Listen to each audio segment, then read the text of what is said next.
Buenas tardes, les saludo hoy nuevamente para dedicarnos un rato a revisar algunos casos clínicos para ver cuánto sabemos de identificación temprana de las alteraciones auditivas en la etapa escolar. Este fue un tema que ya se revisó, digamos, como de manera teórica en la plataforma y vamos a repasar algunos conceptos y hacer algunas aplicaciones prácticas de lo que vimos ahí por medio de unos casos clínicos. Acuérdense que estamos en este punto trabajando principalmente en niños, etapa escolar, estamos hablando de los chicos. Bueno, entonces, en este primer caso nos dice una niña de 5 años que es llevada a consulta porque los padres notan que está poniendo muy alto el volumen del televisor y está hablando muy duro. La molestia se inició hace un mes después de que tuvo un episodio gripal. A la otoscopia, su membrana timpánica está íntegra y opaca. Su sospecha diagnóstica es... Piensen un ratico ustedes ahí en sus casas. ¿Será una otitis media crónica? No. La otitis media crónica, como ya hemos dicho en otras ocasiones, es una enfermedad donde hay una perforación timpánica, la membrana timpánica no está íntegra y hay supuración otorrea crónica o intermitente. Entonces, su sospecha diagnóstica es otitis media con efusión.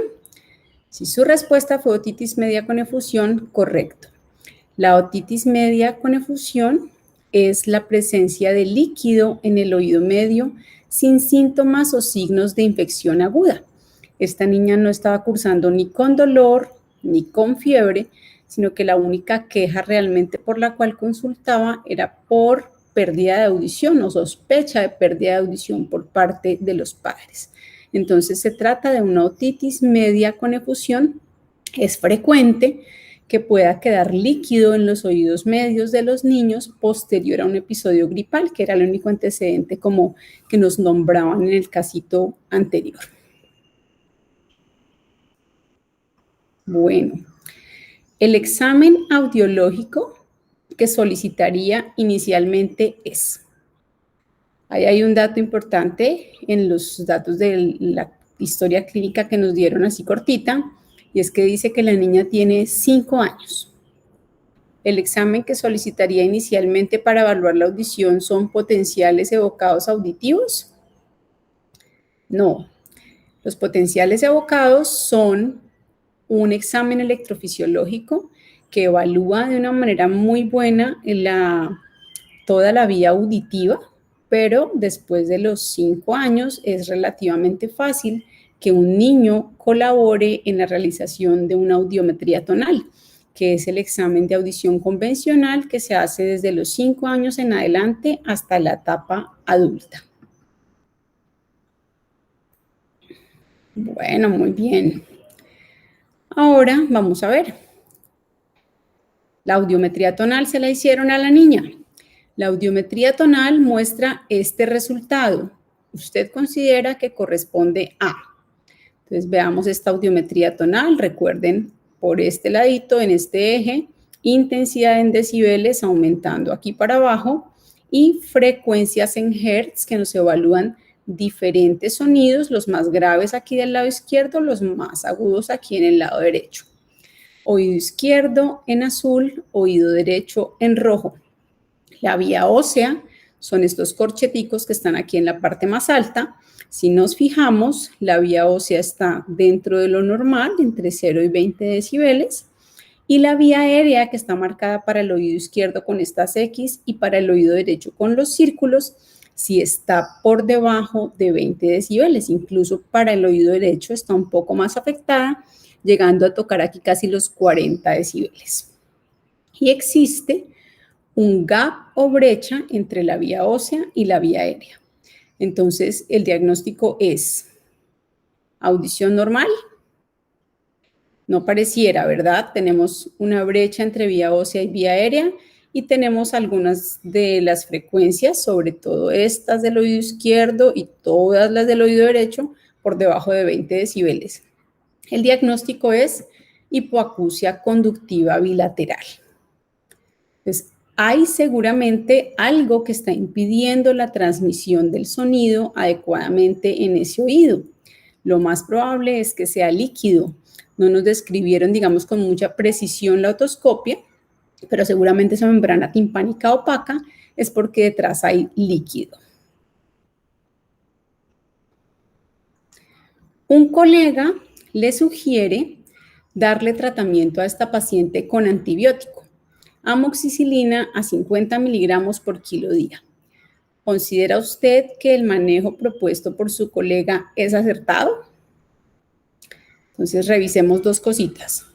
Uno, la otitis media con efusión, que es la presencia de líquido en el oído medio sin signos de infección ni de inflamación aguda, sin síntomas, no requiere de tratamiento antibiótico. Bueno, no se ha visto que el dar antibióticos ayude a que el proceso se resuelva con mayor rapidez o requiera de menos intervenciones a largo plazo. Y por otro lado, esta no es la dosis adecuada para la amoxicilina. Cuando vamos a utilizarla, en los casos en que esté indicada para infecciones de oído, la dosis es 90 miligramos por kilogramo día. ¿Considera entonces usted que el manejo propuesto es acertado? No. Consideramos que no hay que darle antibiótico a un paciente que tenga otitis media con efusión. Bueno, miren lo que ocurrió. La anterior paciente, tiene 5 añitos ya, 5 años, 3 meses, reconsulta 3 meses después porque la profesora ha notado que está distraída y que su desempeño escolar ha desmejorado.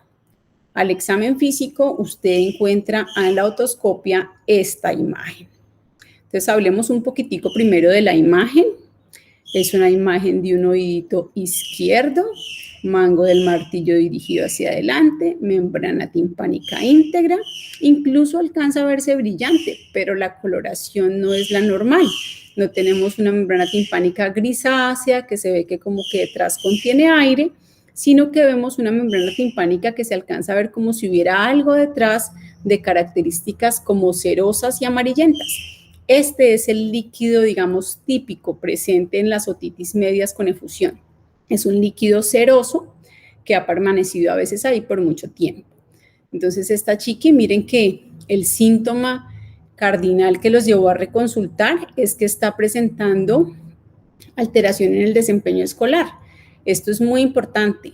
Los niños que presentan otitis media con efusión pueden estar sufriendo de su pérdida de audición conductiva que los deja, digamos, parcialmente en desventaja para recibir los estímulos auditivos del ambiente.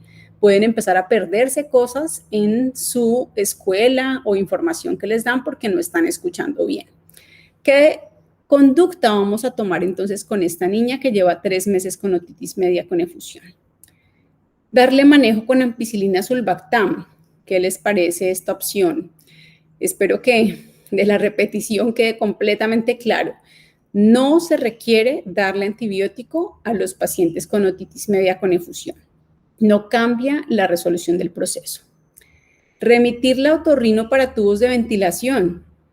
Podría ser, ¿no es cierto? Es una niña que aparte de que la otitis media con efusión le está durando bastante tiempo, está teniendo consecuencias negativas en su audición y en su desempeño desde el punto de vista del lenguaje y comunicación por la presencia de esa pérdida auditiva causada por el líquido en el oído medio.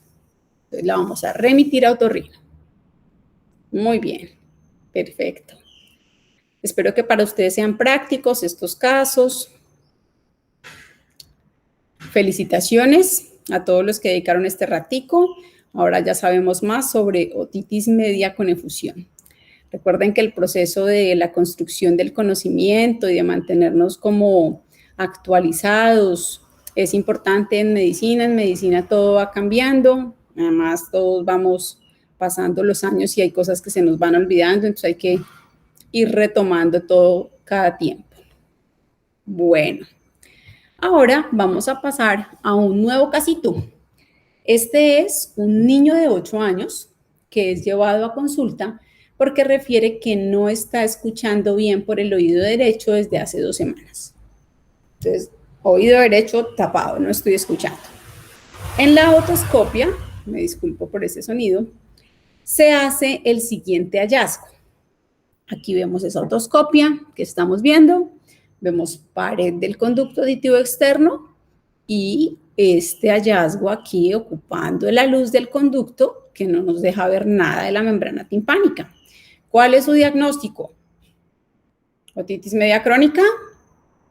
Recuerden que en la otitis media crónica tenemos una perforación timpánica que produce otorrea intermitente o persistente. En este momento no sabemos cómo está la membrana. ¿Cuál es su diagnóstico? Tapón de cerumen. Tapón de cerumen, muy fácil.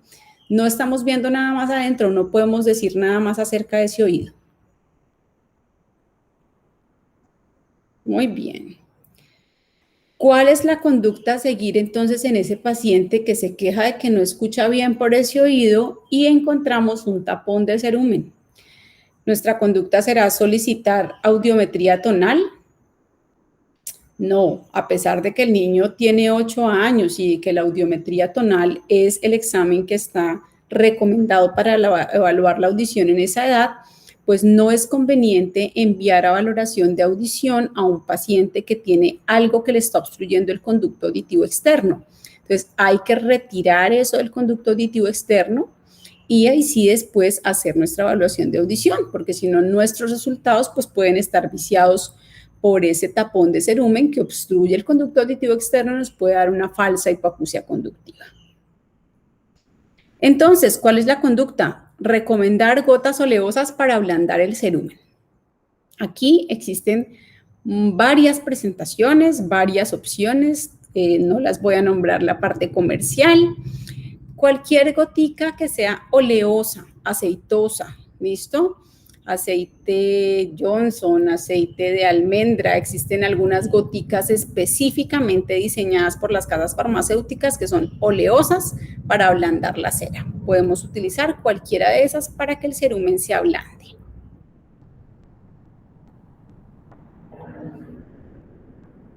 Hoy estamos con muchos sonidos aquí en la grabación, ahora hay un helicóptero.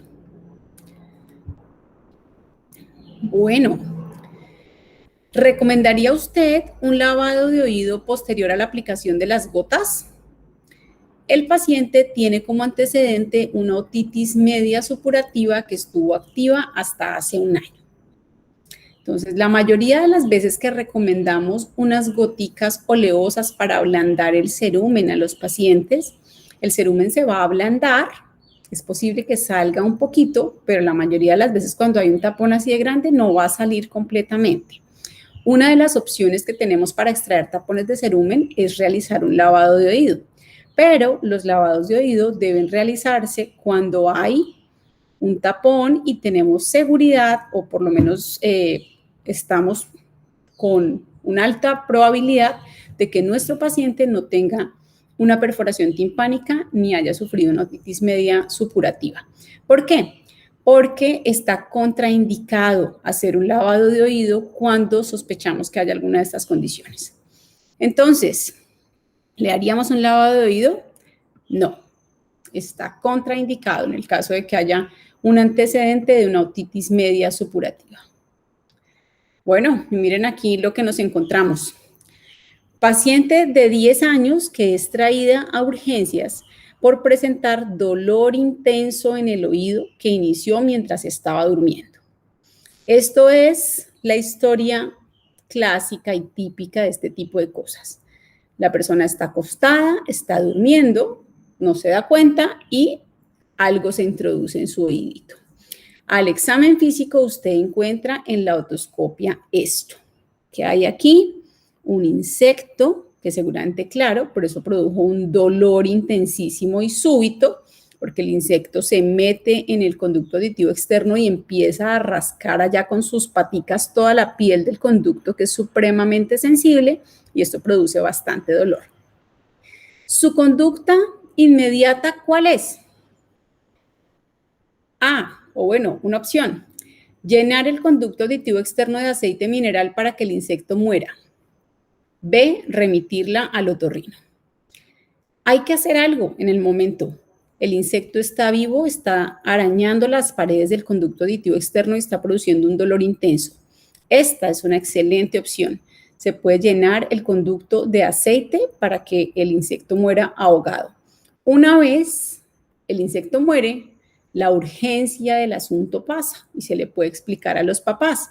Vamos a darle un analgésico, se va a tapar el oídito con algodón y vaselina para bañarse y van a buscar entonces en ese caso una atención con otorrino si hay facilidad, si hay, digamos, cercanía, si hay opción. Pero sabemos también que hay, por ejemplo, algunos municipios del Meta que están bastante alejados y que a veces no es tan fácil que las personas vengan, por ejemplo, hasta la capital, hasta Villavicencio, a realizar las atenciones por medicina especializada. Usted se encuentra en el hospital de Puerto Concordia, pongamos un ejemplo de cualquier municipio, y va a intentar extraer el insecto del oído de la paciente. El instrumento más adecuado será pinza en bayoneta. ¿Qué les parece? Tiene curvita, de pronto nos deja ver un poquito. ¿Qué les parece? No, no es lo más adecuado. Bueno, manipular con pinzas los cuerpos extraños de oído puede ser muy peligroso y más cuando a veces no tenemos la luz adecuada o cuando se trata además de una niña y de pronto entonces le va a doler, se va a mover y podemos hacer más daño que bien. Podemos lacerar el conducto auditivo externo, podemos hundir más el cuerpo extraño, podemos incluso perforar la membrana timpánica. Entonces, no está recomendado realizar ningún tipo de manipulaciones con pinzas para tratar de extraer cuerpos extraños. Y por otro lado está aquí jeringa con suero. Miren, esta es una jeringa muy sofisticada con una puntica que nos ayuda a dirigir el chorrito del suero.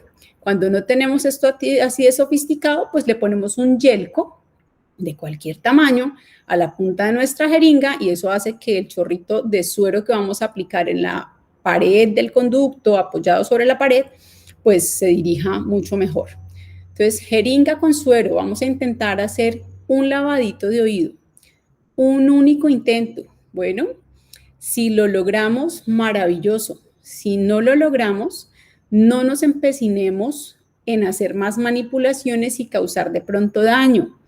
Planteemos la posibilidad de que ya una vez pasada la urgencia de que el insectico está muerto, busquemos una atención por el otorrino y él o ella, nos pueda hacer la extracción de ese cuerpo extraño con la mejor de las disposiciones y la mejor de las habilidades e instrumentos para utilizarlos. Muy bien, felicitaciones. Ahora ya sabemos también un poquito más sobre cómo manejar los cuerpos extraños de oído. Llevamos en este momento ya como unos 20 minutos aquí charlando, entonces vamos a hacer una pausa activa cortica, van a moverse un poquito allá en sus casas donde estén, pueden descansar un ratico si quieren para continuar. ¿Listo? Bueno, otro ratico de movimiento. Muy bien. Bueno, ahora vamos a hablar de este casito. Es una niña de 10 meses de edad, 10 mesecitos, es una bebé. Es traída a la consulta porque está irritable y ha tenido fiebre cuantificada en 38,7. Y además tiene congestión nasal. A la otoscopia encontramos esta maravilla.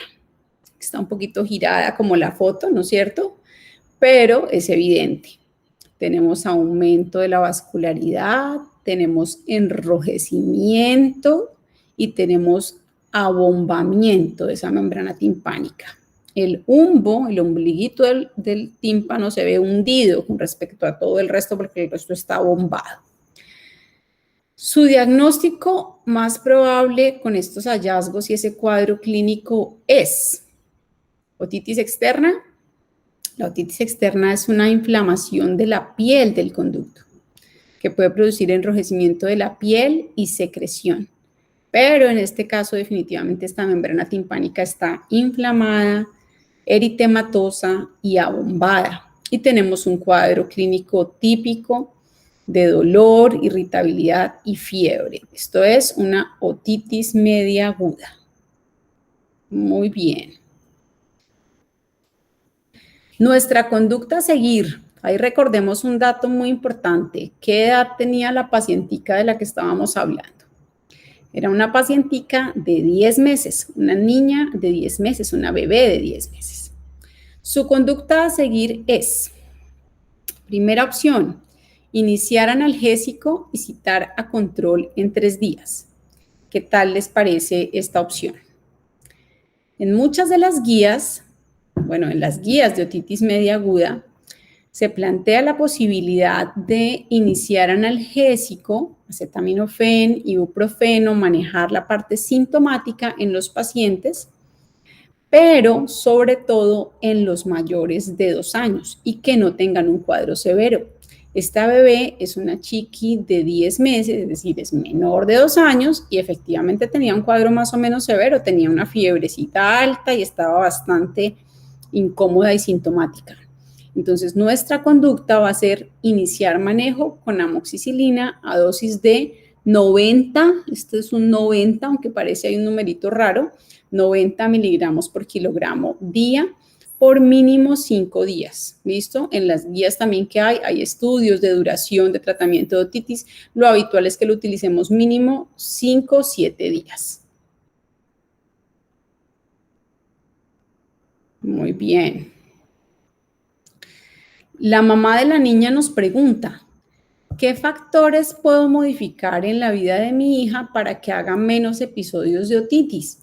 Parece que no es la primera vez que le pasa. Usted le va a recomendar. 1, primera opción, llevarla a la guardería apenas cumpla 1 año. Tiene 10 mesecitos. 2, evitar que haya fumadores en casa. Entonces, llevarla a la guardería no es una buena idea. Bueno, el asistir a las guarderías es un factor de riesgo reconocido para otitis media. Hay mayor, había, que ya en este momento de pandemia de COVID-19 no ha habido durante este año, y efectivamente hemos visto pocas otitis este año, pero seguramente cuando todo vaya volviendo a la normalidad y los niños vuelvan a sus guarderías, a sus colegios, a su contacto con otros niños, va a volver a pasar. El contacto estrecho entre los niños hace que se pasen de uno a otro fácilmente infecciones virales. Entonces, llevarla a la guardería no es la mejor idea, es mejor esperar hasta que por lo menos haya cumplido unos 3 años. Bueno, evitar que haya fumadores en casa, definitivamente sí, es una recomendación adecuada. Hay que preguntar por ese factor de riesgo cuando vemos un niño con otitis. Es un factor de riesgo también reconocido que aumenta la posibilidad de presentar otitis media.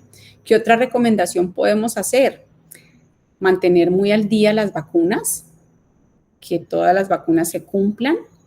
Si los niños, esta chiqui de pronto ya terminó, pero si es un bebé más pequeño, estamos dando recomendaciones a una mamá, la lactancia materna es uno de esos factores también que nos protegen para la otitis media aguda. Listo, ¿qué pasó por aquí? Miren, la niña es traída a consulta nuevamente después de 3 días porque continúa con dolor y picos febriles. Es decir, continúa irritable, continúa llorando y sigue haciendo fiebre. Al examen físico hay un poco menos de eritema, pero la membrana continúa abombada. Su conducta a seguir será, piensen ahí un momentico, ¿qué podemos hacer? ¿Será que la dejamos con el mismo antibiótico? ¿Será que le cambiamos? ¿Cuánto tiempo ha pasado? Han pasado 3 días, 72 horas. Bueno, ese es el tiempo prudencial para evaluar si un antibiótico ha funcionado. Lo primero que deben desaparecer son los síntomas de inflamación, infección aguda, es decir, debería desaparecer el dolor y la fiebre.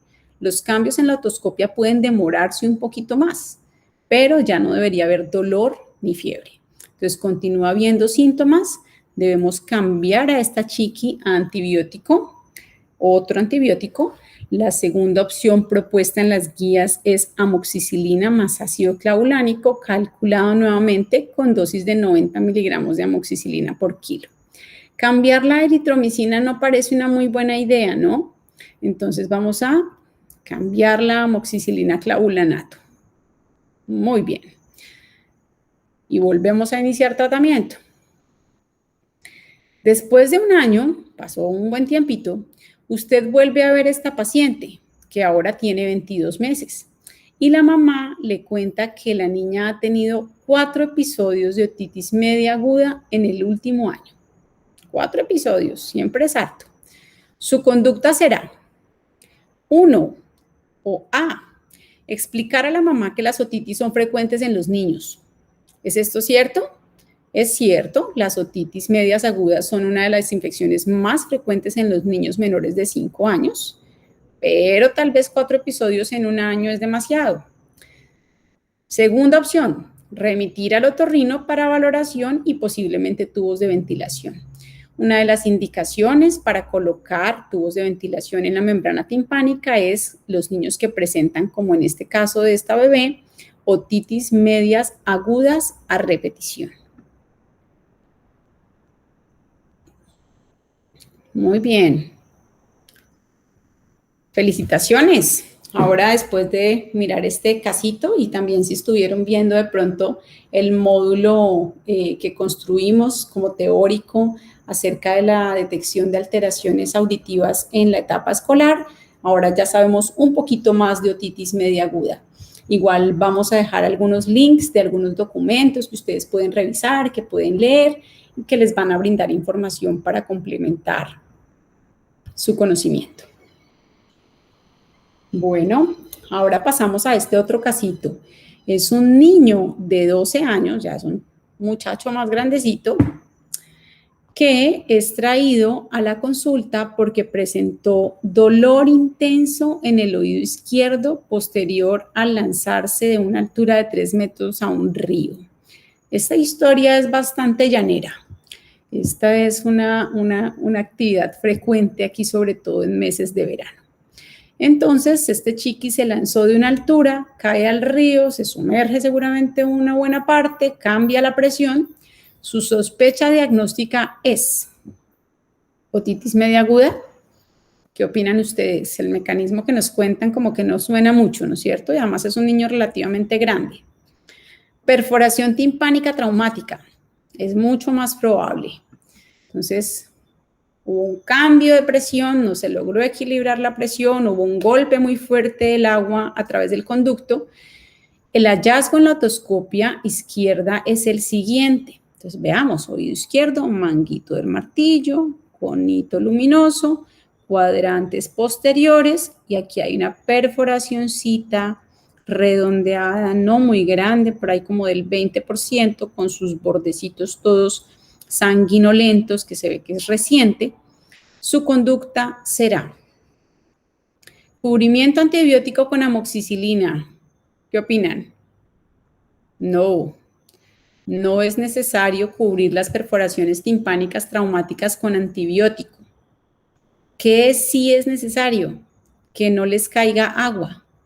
Recomendar protección de oído seco y citar a control. Bueno, aquí se me quedó una cosita pendiente. Protección de oído seco es colocar una motita de algodón bien untada de vaselina en la entrada del conducto cuando me voy a bañar. Todos los días sagradamente si tengo una perforación timpánica. No hacer inmersiones en agua, porque además me puede entrar agua a través de la perforación. El 90% de las perforaciones timpánicas traumáticas van a cerrar solas, pero es necesario que no se infecten. ¿Cómo no se infectan? No cubriéndolas con antibiótico, no, eso no es necesario. No se infectan haciendo que no les caiga agua y, bueno, preferiblemente evitando los episodios gripales, pero principalmente que no les caiga agua. Bueno, después de 2 meses el paciente asiste a control y su hallazgo de la otoscopia es este. Este no es el hallazgo de la otoscopia del paciente, porque si además nos dimos cuenta era un oído izquierdo y este es un oído derecho, ¿no es cierto? Pero lo que quiero mostrarles con esta imagen es que Cuando hay una perforación timpánica de cualquier clase y después cicatriza, el cuerpo logra cerrarla solo, se da una cosa que se llama un cierre monomérico, que si ustedes se dan cuenta aquí y se fijan, aquí hay una capa que está cubriendo, que está haciendo que la membrana timpánica está íntegra, pero no es una membrana timpánica normal, es más delgada. La membrana timpánica normalmente tiene 3 capas, ¿listo? Y cuando hacemos una perforación y el cuerpo logra cicatrizarla solo, se da una sola capita más delgada, por eso se llama un cierre monomérico. Muchas veces esos cierres monoméricos, cuando los vemos así como a la carrera, se ven más grisecitos y podemos pensar que se trata de una perforación que no cerró. Hay que ver con mucha atención. Y por otro lado, también quiero llamar la atención sobre esto. En algunos pacientes, sobre todo los que tienen infecciones a repetición en sus oídos, puede darse este tipo de placas blanquecinas cicatriciales en la membrana timpánica, que se llaman miringoesclerosis. No corresponde a ningún tipo de infección, no hay un hongo creciendo ahí, nada de esas cosas. Es una placa de depósito de calcio entre las capas de la membrana timpánica de manera cicatricial.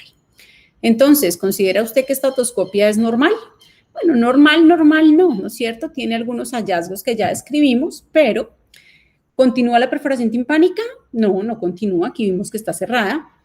Es la cicatrización de la membrana timpánica lo que estamos viendo. Muy bien, perfecto. Bueno, aquí nos llegó otra cosita. Paciente de 8 añitos, un niño que ingresa a urgencias por ser víctima en accidente de tránsito como pasajero. Venía en el carro con su papá, con su mamá, tuvieron un accidente.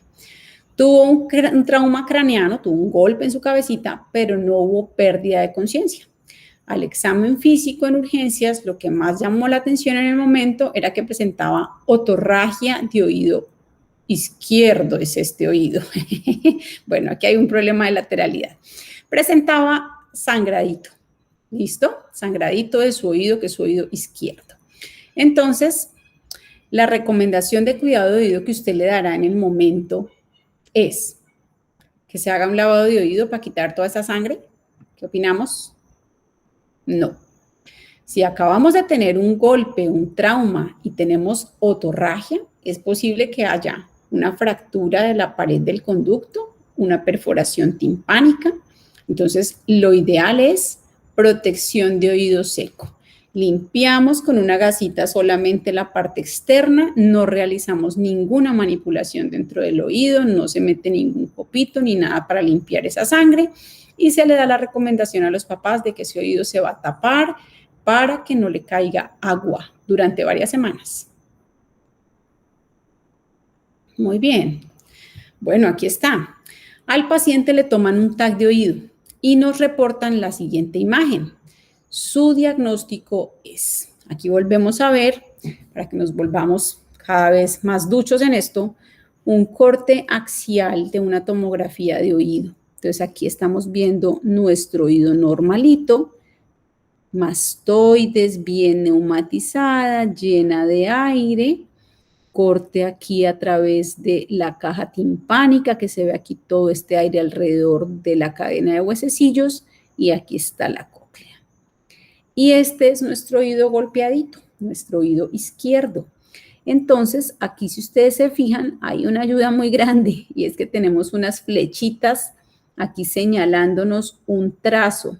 Es un trazo de una fractura del peñasco temporal. El peñasco temporal, si ustedes se fijan, es así como triangular con ese vértice dirigido aquí hacia adelante. Este es el eje del peñasco temporal. Cuando entonces hay una fractura que va en el mismo eje, se considera una fractura longitudinal, como esta que va aquí. Cuando la fractura atraviesa el peñasco, completamente perpendicular, es una fractura transversal del peñasco temporal. Esta fractura longitudinal entonces nos muestra el sitio de fractura y además si se dan cuenta hay aquí algunas celditas ocupadas que seguramente están ocupadas por sangre, por el golpe y la fractura.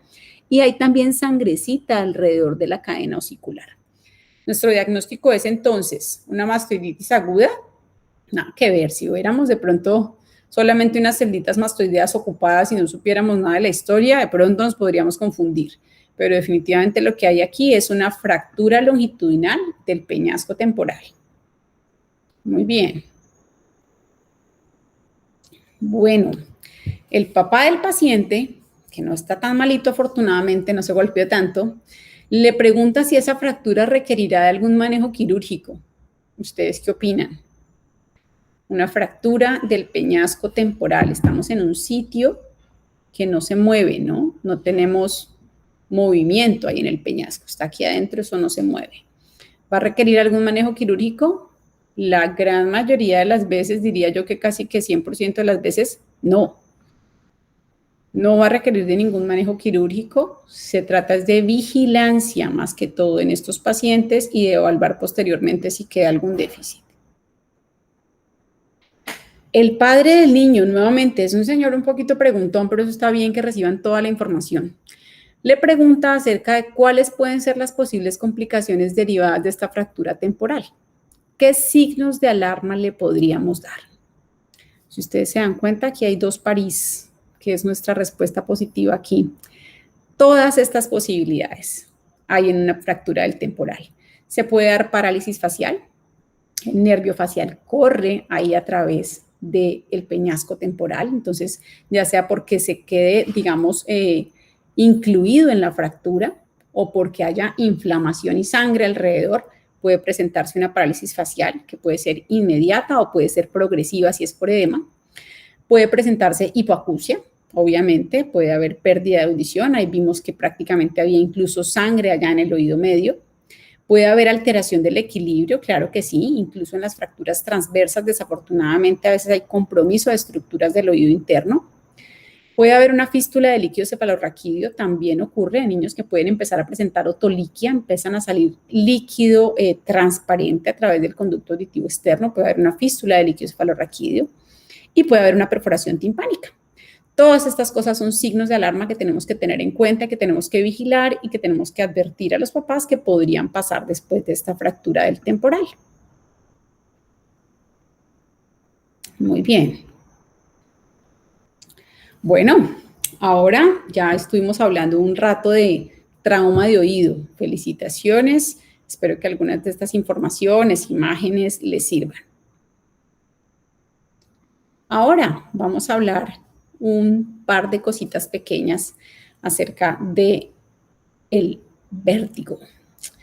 En este caso tenemos entonces una adolescente de 13 años, está iniciando su adolescencia. Es traída a consulta por presentar episodios de mareo asociados a dolor de cabeza. ¿Qué antecedente familiar se considera de importancia? Recuerden que ese mareo es una palabra que puede describir entonces síntomas que son un poco inespecíficos, más sobre todo en los niños. Mareo puede ser sensación de inestabilidad, puede ser como torpeza, que se sienten como con embotamiento, o mareo puede ser la sensación rotatoria definitivamente, ¿no? A veces hay que tratar como de poner un poquito las palabras y preguntarle al paciente cómo es que describa exactamente qué es lo que siente. Pero aquí hay una cosa bien llamativa. Además, perdón, el mareo de esta pacientica se asocia a dolor de cabeza. ¿Qué antecedente familiar se consideraría de importancia? Entonces, hipertensión arterial, ¿qué les parece? ¿Será que esto puede tener alguna relación? No parece mucho, ¿no es cierto? Hipertensión arterial no es un antecedente importante para este momento. Migraña, sí. Sí hay antecedentes de que alguien en la familia es migrañoso, la mamá, una tía, el papá, familia cercana que sufre de migraña. Este puede ser una primera manifestación, este cuadro de vértigo y dolor de cabeza podría ser una primera manifestación de un síndrome, digamos, como que va a preceder a la migraña. Bueno, que todavía no se comporta, digamos, de pronto con todas las características clásicas de la migraña, con aura, pulsátil, hemicránea, pero que muchas veces es un equivalente migrañoso, que que se presenta en los niños menores, en los adolescentes, más en las mujeres, y que finalmente cuando se ha hecho seguimiento de sus pacientes, desembocan generalmente con el crecimiento en una migraña clásica como la que sufrían los familiares que estaban relacionados. Bueno, aquí tenemos otro casito. Recuerden que de todas maneras el vértigo no es un motivo de consulta tan frecuente en los niños, pero pusimos un par de cositas para acordarnos. Paciente de 16 años que consulta porque inició episodios de mareo nuevamente, sensación rotatoria, ese está un poquito mejor descrito, ¿no es cierto? Acompañada de náuseas. Entonces, todo le da vueltas en la cabeza y le dan náuseas. Escucha bien, no ha tenido ninguna molestia de su audición y no ha tenido dolores de cabeza, no sufre de dolores de cabeza. Tuvo un episodio gripal hace 2 semanas. Ese puede ser un antecedente más importante para el caso. Con esta información que recibimos, un posible diagnóstico sería, ¿qué se les ocurre a ustedes? ¿Vértigo de origen central o neuronitis vestibular? Cuando sospechamos un vértigo de origen central, generalmente el mareo o la sensación esa de vértigo es más a veces una sensación como de inestabilidad duradera en el tiempo, no digamos como tan episódica, tan intensa. Es más frecuente que el vértigo de origen otológico se acompañe de síntomas como náuseas, vómito, sudoración, síntomas autonómicos. Entonces, digamos que las características que nos cuenta aquí la pacientica muy juiciosa de este mareo parecieran ser más de origen periférico. ¿Listo? Escucha bien. Y bueno, aquí hay un antecedente importante. Dice que tuvo un episodio gripal hace 2 semanas. Últimamente, pues cualquier gripa tenemos que estar pendientes desde que no tengamos coronavirus, ¿no es cierto? Pero pues eso solamente durante este último año que nos ha pasado. Antes los episodios gripales, digamos que no eran una cosa como de tanta preocupación y tanto cuidado. Pero sí, los episodios gripales pueden preceder un cuadro que se llama neuronitis vestibular, donde lo que se da es un proceso inflamatorio de estructuras neurales en el oído interno que causan vértigo. Casi siempre es un cuadro que puede durar alrededor de 1 semana y que después se va a resolver sin tanto problema. ¿Qué es importante también en estos pacientes que consulten por vértigo? Revisemos muy bien los oídos, miremos que no haya nada en esos oídos que sea como sospechoso. Hagamos un buen examen neurológico, la parte pues que podamos ver sobre todo los pares craneales, que no haya ninguna alteración, mirar un poquito la marcha, descartar que digamos haya algún signo así como de alarma que nos haga pensar que ese vértigo puede ser de origen central. Y si nuestra audiometría está tonal, si nuestra otoscopia está normal, pero queremos de todas maneras ver que sus oídos estén bien, no está de más que les pidamos una audiometría tonal. Bueno, esto es todo lo que tenía yo por compartirles el día de hoy. Espero que estos casos clínicos puedan ser de utilidad para todos ustedes.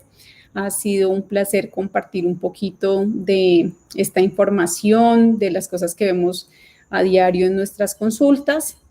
Y por favor, sin dudarlo, cualquier duda que tengan con respecto al contenido de la plataforma, las charlas que hemos dado, escríbanos. Yo les he compartido en algunas de las otras charlas mis contactos. Mi correo es dra.doctora.gomez.otorrino@gmail. Y de todas maneras esperamos sus preguntas. Si ustedes tienen alguna duda o les podemos servir en algo, con muchísimo gusto.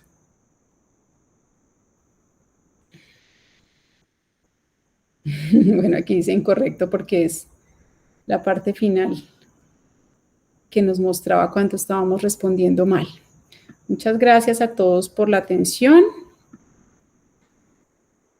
Que descansen.